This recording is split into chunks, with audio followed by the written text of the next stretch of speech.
ఈ Janasena wooden memento కోసం ఇప్పుడే ఈ వాట్సాప్ నంబర్ కి కాంటాక్ట్ చేయండి.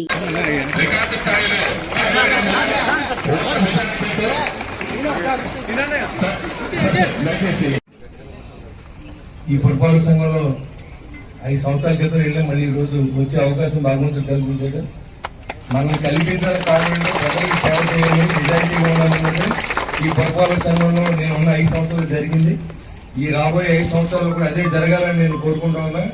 దీంట్లో ఎవరు స్పెషల్ ఇంట్రెస్ట్ ఏ ఉండదు, ప్రజలకు సేవ చేద్దాం మనం ఉన్నాం, దానికే పెద్దపేట వేయాలి తప్ప ఇక్కడ ప్రజల కోసం మనం పనిచేయాలి. ఇంకా వేరే నాంశం ఉండవు. డబ్బులు అనేది ఇక్కడ ఈ పురపాలక సంఘంలో ఎవరు తీసుకోవడానికి వీల్లేదు.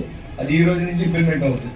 ఎవరైనా ఇష్టం ఉన్నవాళ్ళు చక్కగా ఉద్యోగం చేసుకోండి, ఇష్టం లేని వాళ్ళు ట్రాన్స్ఫర్ పెట్టి వెళ్ళిపోండి. తర్వాత పాత ఏదైతే అవతాకులు చేశారో అన్నింటి మీద కూడా ఖచ్చితంగా విచారణ జరిపిస్తాం, దాంట్లో ఏ అనుమానం లేదు. కాబట్టి మీరందరూ కూడా నిజాయితీగా పనిచేయండి, ఎవరికి భయపడక్కర్లేదు. నిజాయితీ ఎక్కడైతే ఉందో అక్కడ భయం ఉంటుంది. ఆ భయం లేకుండా 5 సంవత్సరాలు ఉద్యోగం చేశాను అందరితో.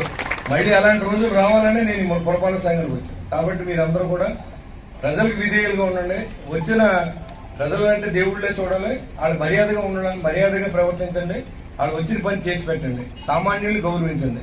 వాళ్ళకి కావాల్సిన పనులు చేసి పెట్టండి. అందుకు మన పబ్లిక్ సర్వెంట్స్ కోను మీతో పాటుగా నేను పబ్లిక్ సర్వెంట్ గా భావించండి. ఎక్కువ మర్యాదలు ఏం అవసరం లేదు. మన ప్రజల కోసమే పనిచేద్దాం అంతే. ప్రజా డబ్బు దుర్వినియోగం కాకుండా చూడవలసిన బాధ్యత మీ అందరి మీద ఉంది. అది దాంట్లో మాత్రం ఎలాంటి రాజీ ఉండదో ఖచ్చితంగా మనం ఆ దిశగా పనిచేయాలి. శానిటేషన్ కానీ, లైట్లు ఎరగడంలో కానీ, వాటర్ వర్క్స్ లో కానీ ఎక్కడా కూడా ఎలాంటి ఇబ్బంది లేకుండా చూసుకోవాల్సిన బాధ్యత ఈ రోజు నుంచే అది అమల్లో ఉంటుంది. ఖచ్చితంగా చేయాలి. నిర్లక్ష్యం అనేది కుదరదు. లైట్ ఎలగలేదు, ఎందుకు ఎలగలేదు, దాన్ని ఇమీడియట్ గా దాన్ని చేంజ్ చేయాల్సిన బాధ్యత మెయింటెనెన్స్ ఉంటుంది. లేకపోతే మెయింటెనెన్స్ తీసి వేరే వాళ్ళకి ఇవ్వండి.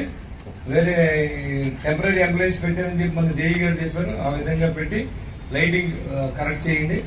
మరి ఏదైతే శానిటేషన్ కానీ, వాటర్ వర్క్స్ కానీ అన్ని కూడా బాగా చేయాలని చెప్పి మిమ్మల్ని కోరుతా ఉన్నాం.